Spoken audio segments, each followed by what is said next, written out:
and welcome to the Creative Career Change podcast with me, Hannah Ash.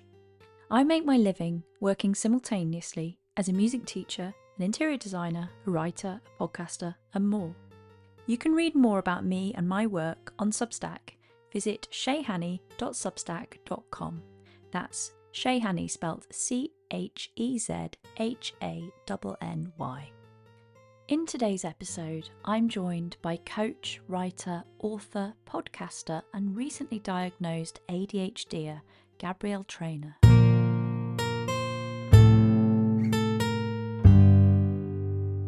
Gabrielle, a warm welcome to the Creative Career Change podcast with me, Hannah Ash.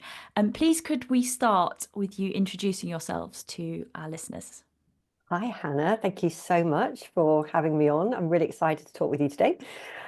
So I am an ADHD coach. I support quiet, introverted, sensitive, empathetic women, most often in sort of the middle of their life, who think they might have ADHD or do know they have ADHD, to find more kind of self-understanding and self-acceptance, and to work with their brain so that they can feel more calm and joy in their unique, wonderful own lives. Fantastic. Thank you so much. And I know that you've had a number of different careers in order to get to where you are today. So could we start with you telling us a bit about your original career and how you found yourself in that place in the first place? Yeah, so my first career was in publishing. So I did a degree in publishing and English studies. And I started out in children's comics. So things like Tom and Jerry magazine and Looney Tunes magazine and those kind of things. And I did that for 15 years. So I moved around sort of different companies, started off in the Northwest. Once you've worked for one magazine publishing company there, you've done the North, basically, because everybody was in London. So I moved to London. I worked for the BBC Worldwide, on their preteen magazine Girl Talk, which I'd love to hear if any listeners read that magazine, because it was hugely popular. And that was lovely. And then I moved to another company. I worked on football magazines and music magazines and all kinds of things, but it was all, teenagers and children, basically. Yeah, and I did that for 15 years, and it was brilliant. And I then moved to a newspaper, children's newspaper, and interviewed pop stars and authors and movie stars and politicians and prime ministers, and it was amazing in lots of ways, and quite rewarding, the fact that I felt that I was really playing a small but important part in helping kids to develop a love of reading, which is really important to me because I'm a huge reader. That sounds like a very exciting and varied career to have had. But what was it that kind of made you feel like you were ready for a change, and what made you take those steps to make a change? Quite a few things. I was commuting quite a lot every day, sort of taking me an hour to commute, because I was living in Surrey but working in London. I was getting more and more sort of tired and stressed and anxious for a variety of reasons. I thought it was all down to work. Later, I discovered there's a bunch of other stuff that makes you feel tired and anxious and stressed. There was a bit of a mismatch between how what was important to me and my values, and what the big sort of bosses of the companies were, and it stopped feeling quite sort of right for me. And also, although it was really creative in that, I was writing all day, every day, I wanted to be creative in a different way. As I kept saying to people, I wanted to be creative with my hands. Even though I type, I was saying I want to be creative with my hands. I wanted to make stuff with my hands as opposed to just sort of words. Not that there's anything wrong with making words. I'm still a writer now. But I wanted to do something different, creative with my hands. And so all of those things all kind of, sort of built up together. And that's what made me look around and see what else might I like to do. How else could I be creative? And sort of started doing things in my spare time. And then essentially I started a business which changed multiple times, but I was doing that while still working in publishing. So I was doing both at the same time. And what was that business that you started? So it was called the Green Gables. And originally, I was making fabric bunting and little aprons for children, which were really cute. But I discovered really quickly that actually making them over and over and over again became boring and I didn't want to do it. And sometimes that's the thing. We think that there's something that we want to do, but it's only when we actually do it over and over or for a while that we discover actually it's not something that is sustainable. I'm not that excited about it. But what kept on coming into my mind was my love of stationery. And I kept thinking about how when I was a kid, I used to, what I say was making my own stationery, in that I would get plain paper and I would draw all over it and make patterns all over with my felt tips to make my own stationery. And I kept thinking, God, I'd love to make my own stationery. I'd love to make notebooks. I've always been crazy about notebooks and notepads and letter writing sets. But I kept thinking, but there's no point because there's Paper Chase, there's W.H. Smith, and there's all these lovely companies, and what's the point?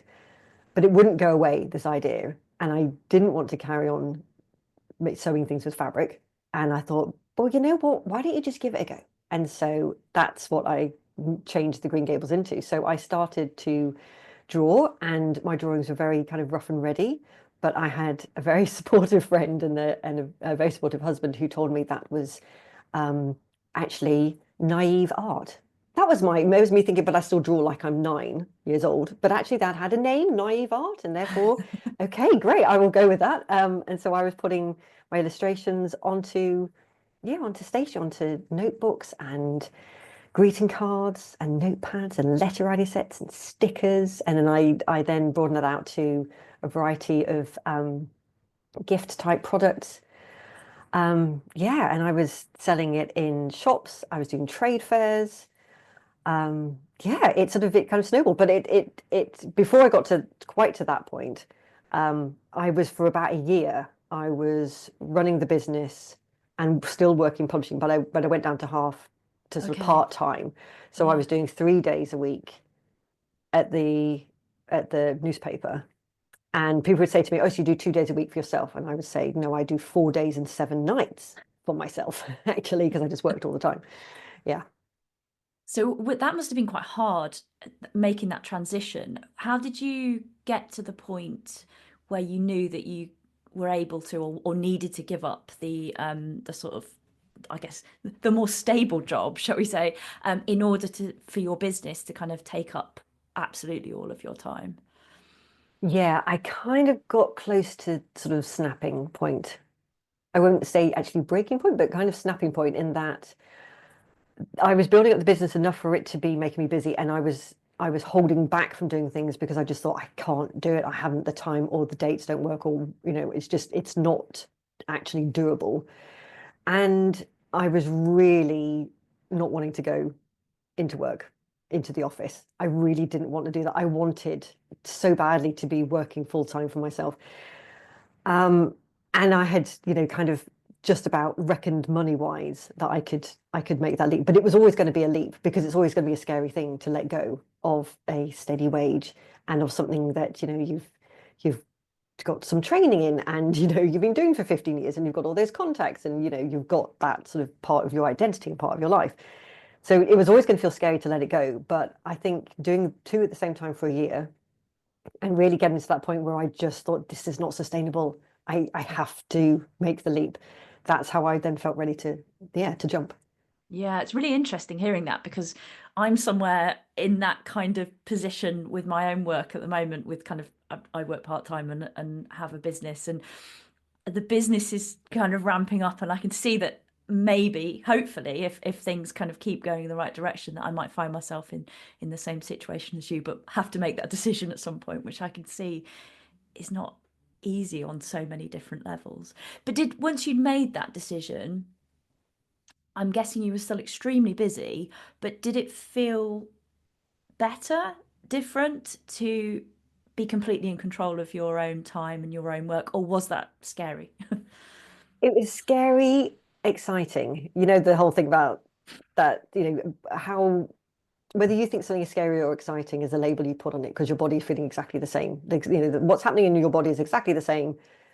It's just you decided it was scary or exciting. So it was not so much scary as exciting, with a little bit of scary, because there was the pressure of, well, I have to make money now. I have bills to pay. But it was just such a joy to feel complete freedom to be in charge of my own time. And although, I obviously had customers that I needed to meet their expectations and do all the things that I said I was going to do, it was all in service of me and, in my life with my husband and what we wanted to do. And so yeah, it felt mostly really good. But I did work all the time. I went from it being 4 days and 7 nights to 7 days and 7 nights. I just laptop on my lap on, in front of the TV every single evening. Just, yeah, partly because there was that drive of, well, there's no money coming from anywhere else, therefore it's got to work. But also, I just loved what I was doing, and I found it really exciting because it was all so brand new. There were so many things I was learning. I was learning about production and marketing and PR and photography, and there was just, as well as actually making the products themselves. And it was really exciting, and I really loved it. But I did work all the time. Mm. Yeah. And how long did you end up doing that, running that business for until, because and I'm sure we're going to come on to this shortly, but you've made other pivots since then in your career. So how long did the stationery business continue for, and when did you get to a point where you felt like it was time to make a change from that? Yes, so that's why I said the publishing was first career because the stationery business was the second career. I'm now on my third. So I ran the stationery business for about 7 years. And it was interesting how it evolved into the third career was much more of an evolution because while I was running the stationery business, I was kind of becoming more aware of the fact that I was still feeling stressed and I was still feeling a bit anxious and I was still getting tired. And yes, that was because I was working so hard. But I realized that there was stuff going on that wasn't just related to commuting to an office to work for other people. That's when I actually discovered the whole world of positive psychology. And I started to really get into self-development. And I was reading books and learning about things like mindfulness and gratitude and self-compassion. Um, and trying the different sort of ideas and different tools and techniques out myself, and they were really working. And I was thinking, well, this is brilliant. I need to tell people about this. And it really made me want to kind of bring positivity and kind of the things that I was learning. I wanted to bring it into stationery. And so I was making things like gratitude journals and reflection journals. And I started the first stationery subscription box company in the UK called the Happy Paper Club, which was lovely. And I still feel very fond memories of it, where, I would send out boxes of stationery that would have lots of lovely positive messaging. It very much was not toxic positive. It wasn't all about, only feeling good and all that kind of icky stuff.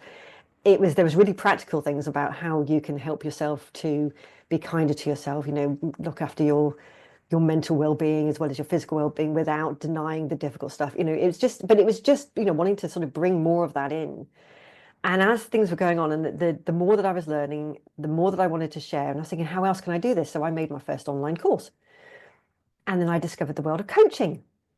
That wasn't just business coaching, because that's all that I had really sort of accessed a sole business owner. And it was then I was thinking, oh, there's this whole other world, the way that I could support people and the response that I was getting. And so then I thought, just in case, because this has happened before, just in case I want to change things in the future, I might just start to do the well-being stuff under another name. So I will still make my Happy Paper Club stationery box and I will still make that stationery. But actually, when it comes to things like courses, and just in case in the future I might want to become a coach, might want to do training, I think I'm just going to put that under a different name, just in case. And so I think something inside me knew one day things would shift. So then I started a well-being business just under my name, GabrielleTreanor.com, and ran those two at the same time because also they felt like they had something to do with each other. Um, and as the wellbeing business was building up, and I was really enjoying creating courses and doing some workshops and making sort of like digital ebooks and that kind of thing. I felt like I was having to split myself in half And there would be like a couple of days of the week that I would be doing just stationery, a couple of days a week I'd be doing just well-being, and then a day in between I'd be doing both. And it felt I kind of had that thing where when I was working on the well-being business, I felt guilty about how I should probably be doing something to do with the stationery, and then on the stationery, I felt the opposite way around. And I carried on for probably a good year or two, um, and thought, I can't keep going. Again, it got to sort of snapping point where I just thought, I just feel like I'm split in two the whole time. I need to pick one. I don't feel like I'm doing either of them as good a services as I could. I need to pick one. But this time it wasn't about the fact that I didn't want to do one, because I still loved a stationery business. And so I decided to sell it, because I thought I could run it down. I knew other people who had done it, where they were just like, actually, we're just going to, kind of sell everything off and we'll just close it. But I thought it's a really good business and it's lovely, and somebody could really enjoy running it. And, there's more I feel for it to give. It just needs to be in someone else's hands. So yeah, so I ended up selling the stationery business, and it's still going, um, and with somebody else, and then focusing fully on the wellbeing business, and then trained to be a coach. I love that how you were able to sort of almost draw on, I guess, your first career change to perhaps influence how you thought about the second one. And I know it was a different one the second time round, because as you say, you loved both of them, so it was quite hard to know what to do. But how lovely to think that you were able to then pass it on, and it still continues today, and it's something you set up and started and believed in, is still going. And so nice to hear the second time round just how you can draw on experience. And I mean, that's a general thing in life, I guess, anyway, isn't it? The older we get, the more experience we have of various situations, and are able to kind of make decisions that are more well informed based on things that we've already kind of experienced. So Yeah, absolutely. Because there were lessons that I learned definitely from the stationery business. So, for example, I thought that I needed to kind of grow the business, and growing the business meant it needed to get sort of bigger physically. So I started out working in a kind of brick shed at the end of my garden. And then I took on some part-time staff and moved to a studio. And then kind of thought, I'm now leaving the house to go to work. And part of the thing was that I wanted to work for myself at home. And now I seem to be in charge of people, and I have to go out to an office. When did this happen? How did this happen? I didn't sleepwalk into it, but I went in that direction thinking that's what I was supposed to do. And then thought, but I don't know, this is not actually why I started this. This is not what I actually want to be doing. And it coincided, this sort of realization coincided with us having a major shift in our lives, and moving to Wales. So me and my husband and our little dog moved from Surrey to the Brecon Beacons in Wales. And I thought, okay, when I move, I'm going to shift things so that I go back to just doing the stationery business on my own. So there were some things that, some products that I decided to let go of so that I could manage on my own. But I had to kind of have that experience to realize actually that's not what I wanted. And so I have always been aware, as I've been running my well-being business, that I am not going to go down a path where I have employees, I have staff, I have, rent premises somewhere. I mean, it's a different type of business anyway, but I know that that is not something, that is not why I like being self-employed. I like being self-employed because I like working on my own at home. Little yeah, introvert me in my little yeah. room.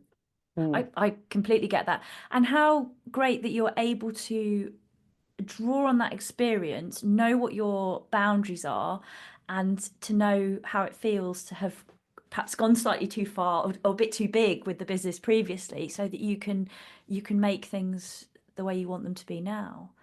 Talk to us a bit about your well-being business now, and what that's looked like in the last couple of years, and sort of where you well, I know that you had a book out last year, didn't you? So perhaps you can talk to us a little bit about that as well, and where that came from, and how that fitted in to your well-being business.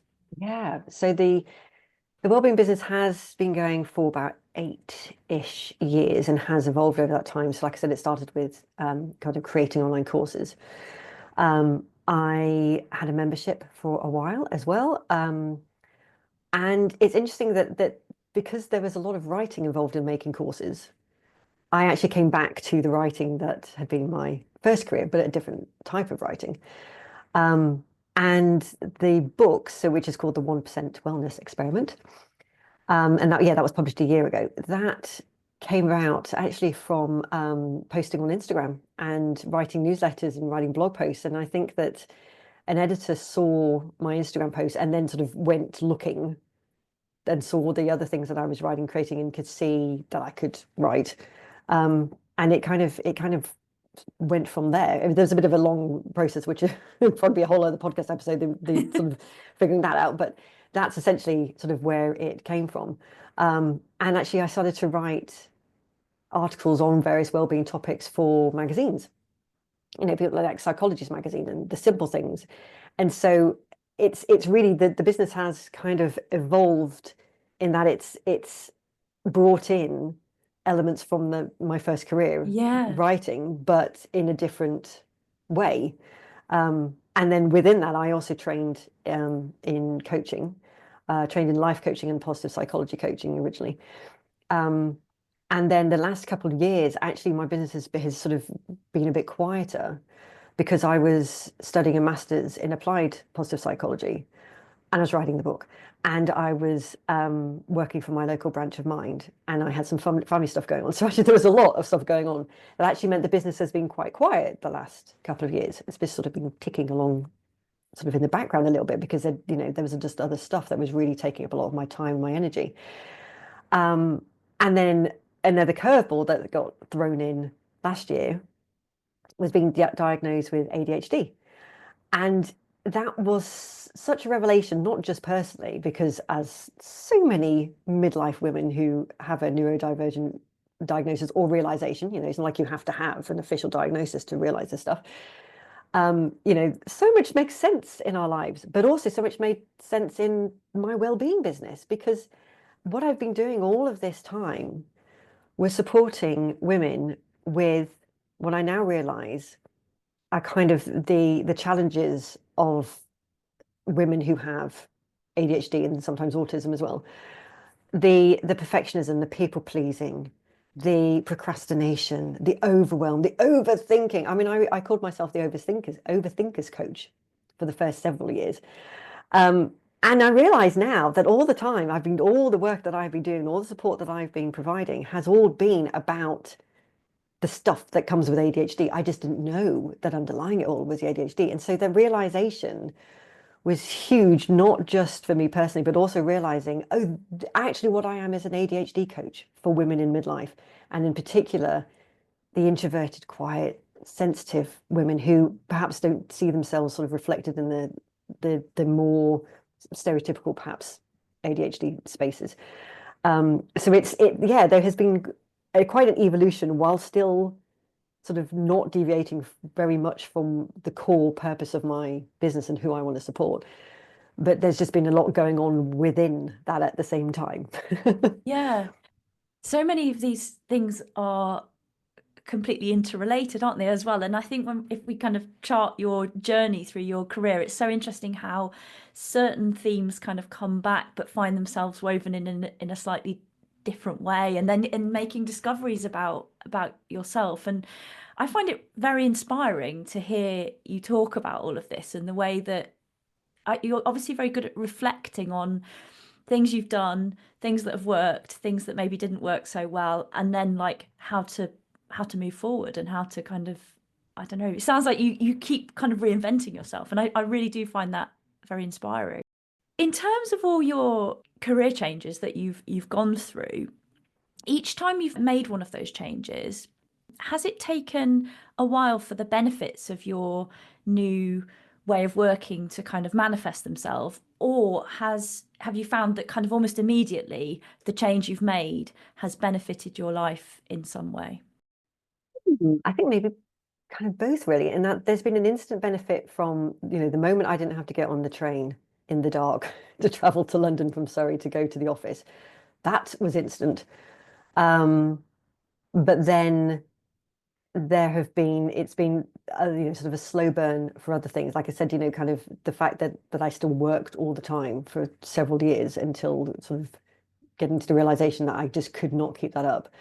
Um, there have been other sort of things I've realized that I have kind of had old sort of stories or beliefs that what work looked like, kind of in inverted commas, in that, sort of in terms of 9 to 5, Monday to Friday, sitting at a desk, that took a long while to shift. So it's not like I completely sort of freed myself of the shackles and instantly felt all of the benefits as soon as I became self-employed. Some things were instant, some of them took a while. I remember telling myself, you are allowed to sit on the couch. That is still work. Still work, even if it's not in the evening, even if it is 11 in the morning and you're sat on it, that is allowed. But, really feeling like it wasn't proper work because I wasn't sat at a desk. So I think that yeah, it's been a bit of a process while also having some lovely kind of, instant benefits of just being at home and not having to I get dressed, but I don't have to get dressed in going out Yeah. clothes necessarily, shall we say. Yeah. I found personally that I mean, I still go to a job 3 days a week, but the 2 days that I don't go, I still wake up in the morning, even 2 years into doing that. And Friday morning, like today, I wake up and I think, oh, I don't have to, like you say, get dressed into smart clothes immediately. I can do things in a totally different order, or like, and I think that having that realization that it doesn't have to be the way that perhaps we're slightly conditioned to believe that work is from a young age. I don't know whether that's maybe changing a little bit for younger generations, but I certainly associate with what you're saying. That's the belief in what work should be. You go somewhere else. You're there from 9 till 5 or whatever on a weekday, and actually work doesn't have to look like that at all, does it? I think you're a great example that it really doesn't. I was just thinking what you were saying earlier about how you very kindly said that you find it inspiring how I've Mm. changed career. And I think that actually I'm so touched that you say that because that is something that I absolutely haven't felt myself for an awful lot of this time because I grew up sort of with this thought that actually I needed to pick a thing and stick with it because when I was a child, and now I understand my ADHD is what was going on here. But as a child, I tried so many different hobbies, so many different things, and I'd get super excited one and then drop it. And then I get super excited about the next one and drop it. And, understandably, grown-ups in my life found that frustrating, especially if, money was spent on the hobby that I got excited about. And I took that sort of feeling of, of being told that I needed to pick a thing and stick with it for goodness sake into adult life and into my careers. And so actually, I did feel a level of embarrassment, maybe a little even shame of having a third career and calling it that because I would think to myself, well, people are going to think she needs to stick on with a thing and, stop changing her mind for goodness sake. And it's interesting because any bit of time that I actually felt brave enough to say to people, oh God, do you think it's a bit flaky of me that I keep changing career? And nobody has ever agreed with me. People have always said, no, that you've tried different things. That's really great. And it's always been in my own head because of that old story. But it has held me back and it has kind of interfered with me feeling fully comfortable, really, really talking about the difference in creativity, which is why, actually I was so happy to talk with you on your podcast because that's what you do. You embrace the career change. And it's so lovely to do that when I have talked about it, but there has always been a bit of me going, oh God, please don't let people think I'm a flake. Because that's what I thought people would think, even though, one, we never know what people are thinking unless they tell us, and two, people weren't thinking it anyway. But yeah, that can be something that can really just, it's those thoughts of what you think other people are thinking really get in your way. And again, it's the eight one, the changing things up and the kind of reinventing is such an ADHD thing because we like novelty, we like excitement, we like new shiny things. And also, that isn't a bad thing. That's how my brain works. And therefore, going with it keeps things interesting for me and keeps me being creative and productive and interested and excited and fulfilled.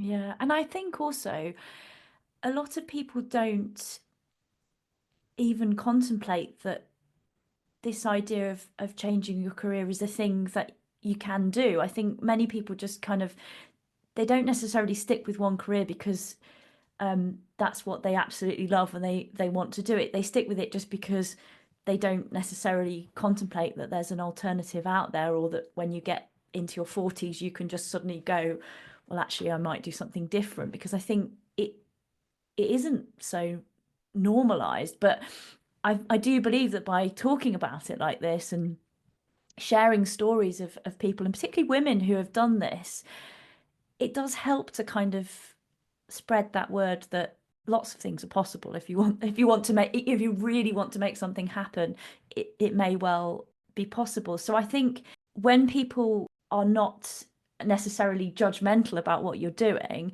it's because actually they kind of go, oh, that's something you can do. And then maybe it sows seeds in their own mind of the fact that they've been doing the same thing for a long time and perhaps aren't as happy with that as how it outwardly looks to other people. I don't know. So I think it is about sharing these stories and inspire. It does inspire other people often, and it doesn't surprise me that other people don't judge you for making your career shifts like you have. But it's those kind of, it's almost like these limiting beliefs that we have of ourselves, isn't it? That we, I have similar thoughts sometimes myself, that I worry about spreading myself too thinly, or people thinking that how can you possibly do this and this and this all at the same time. But actually, I don't think people do think those things very often. It's just our own. Yeah. And I think that's why, this podcast is so important, because it is about showing people there are other ways to go about life. And it might be that, yeah, that is it's listening to this podcast that is a nudge to make somebody go, you know what, I've always fancied trying this. And there's ways to do it that don't involve you, completely turning your life upside down, but Yeah, actually, trying it out while you're still working, or, investigating possible new routes. But it's only by, exactly like you say, by people sharing their stories yeah, that people can know that there are other ways to go about things. yeah. And I think, like you saying, twice in your life you've ended up doing two different jobs kind of almost alongside each other, up until the point where you have to make a decision and switch into one.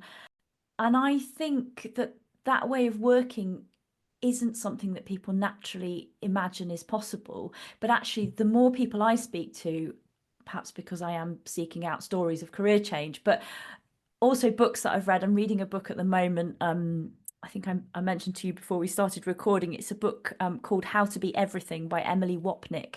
And every time I read a bit, I kind of have these like, moments of, she's talking about lots of things that we've just been talking about and kind of normalizing them.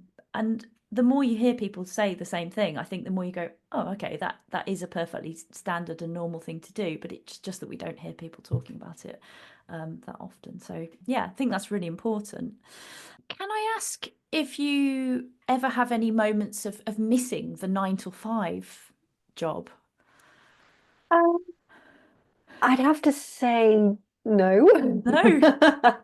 I don't miss the I don't miss the having to be somewhere at a certain time working for somebody else thing.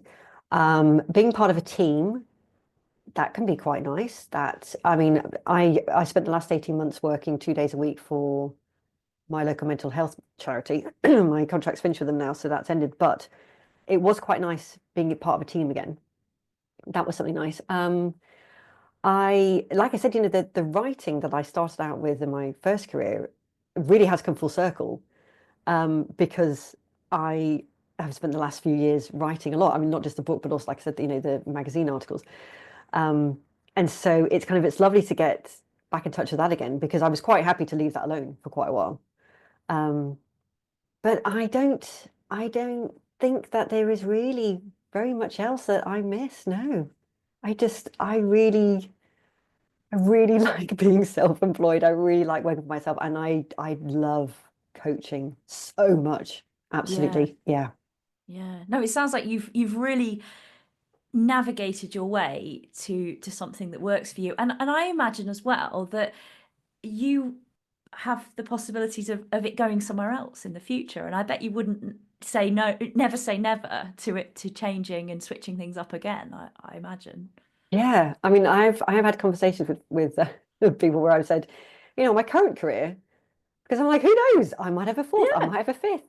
I don't know. I mean, however many more years I get to be on the planet, who knows what else I might do. But I've very much given up the never say never, because I've proven myself wrong twice already, because I thought, I would just be in publishing forever. Nope. Turns out there were two other careers waiting for me. Who knows how many other careers are still, in the offing somewhere. I just don't know about them. But I think that's really exciting, that possibility of not knowing, and who knows where things might go, which corner you might turn around and find something exciting and new that links probably to what you're already doing, but just in a slightly different angle. And I find that very, very exciting and as I say, very, very inspiring as well. Yeah. I mean, when I first started in publishing, this is showing my age, there was not really the internet. I Mm, mean, the internet technically existed, but people didn't have it on their computers. The first company I started at, we had one email address for the company that worked on one computer. That was it because it was the 90s. And so so what I do now did not exist in its form. Yes, there were coaches, but coaching looked completely different. But the internet was not a thing, and therefore you could not have an internet-based business. You could not work at home and work with people all over the world. It was an impossibility. And so who knows what will be invented in the next 20 years that in my 60s going to my 70s I could be doing. I don't know. exactly that. And my final question, Gabrielle, is do you have any advice for anybody listening to this who is thinking about making a career change? I mean, I feel like there's kind of the obvious stuff about money because the fact is we do all have bills to pay, most of us at least. Indeed. And so yeah, you just don't need the stress of needing your career change to make the bills straight away. But also I think, it's thinking about why are you making that change? What is the drive behind it? And what are you expecting to change from making the change? In that, if you're expecting that your life will suddenly become super duper happy and easy, is that very likely? Or, are you kind of putting everything on this one career change and actually maybe that is an awful lot to ask of it? Or maybe it isn't, I don't know. But, to kind of really sort of dig into what are you expecting to change from it? And if that's the change that you want, is there anything else that needs to change as well as your actual career change? Um, I would also think about what is it that you want to do versus what do you think you should do? Because again, like I said, we can bring kind of these old stories of, well, I want to do this, but what I really should be doing is I should be at my desk at 9 o'clock in the morning and I should be working this way. And, but actually what I want to do is I want to be outdoors or I want to be, working at 11 o'clock at night because that's when I'm filled with all my energy and inspiration. And, if you want to change your career, if you're going to take that big step, why not see if you can make it work in the best way possible for you? And it's really, again, sort of digging into what does that really look like for you? And apart from kind of money pressure, what else could end up being a bit of a pressure for you? So actually, if kind of you're going to be working at home, could that bring up a pressure that maybe you hadn't thought of, which is that you never see people and maybe you're an extrovert and actually you really need to be out and spending time with other people? Or is it, is there going to be a pressure in terms of childcare or kind of family expectations of, well, oh, if you're at home that you can do X, Y, and Z, when actually, no, you might be at home, but you're working on, what other places could pressure come from and what can you do to mitigate that? And I think the other thing I would say is to find people who can be your kind of work buddies, because even though, it might be that like me, you like working on your own at home, I still have work buddies that, are people who either do what this, is something similar to what I do, and therefore they really kind of get the whole world of coaching, or, they are people that I look at and kind of get inspired by because I see what is possible because I can see what they're doing. Um, or people that I can go to for advice, for business advice or whatever. But it's finding kind of people that you can still talk with and share what you're going through and what you're doing that you want to celebrate, or what is finding difficult, or what you're stuck on, or having those people to talk with, I think is really important because it can, if you change your career to be working on your own, it can be a bit lonely, it can be a bit isolating, even if you're a full-blown introvert, Yeah. you still sometimes really do need other people to talk with about the stuff who get it as well, because it might be that your family and friends, much as they love you and support you, don't get it because they're not in that world. And actually, you do want to have those kind of work buddies. Yeah. Absolutely. That's brilliant advice. Thank you so much. Can you just do one final reminder of your the name and the details of your book, and I will put a link to it in the show notes. Yeah. So it is the 1% Wellness Experiment. And my name is Gabrielle Treanor, so my website is gabrielletreanor.com, and you can find me on Substack and Instagram. Um, yeah, I do have a podcast. It's just that I haven't recorded any episodes for a really long time, but you can find everything that I do at those places. Brilliant. I will add all of the links to those things into the show notes of the podcast. But Gabrielle, thank you so, so much for talking to me today and for sharing your really inspiring career story with the listeners of the Creative Career Change podcast. Thank you. Oh, it's been a joy, Hannah. Thank you.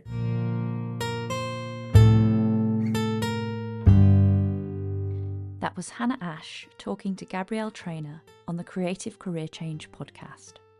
You will find links to Gabrielle's book, her website, and social media in the show notes. And if you enjoyed this episode and aren't already subscribed, visit shayhanny.substack.com to sign up and receive new episodes direct to your inbox.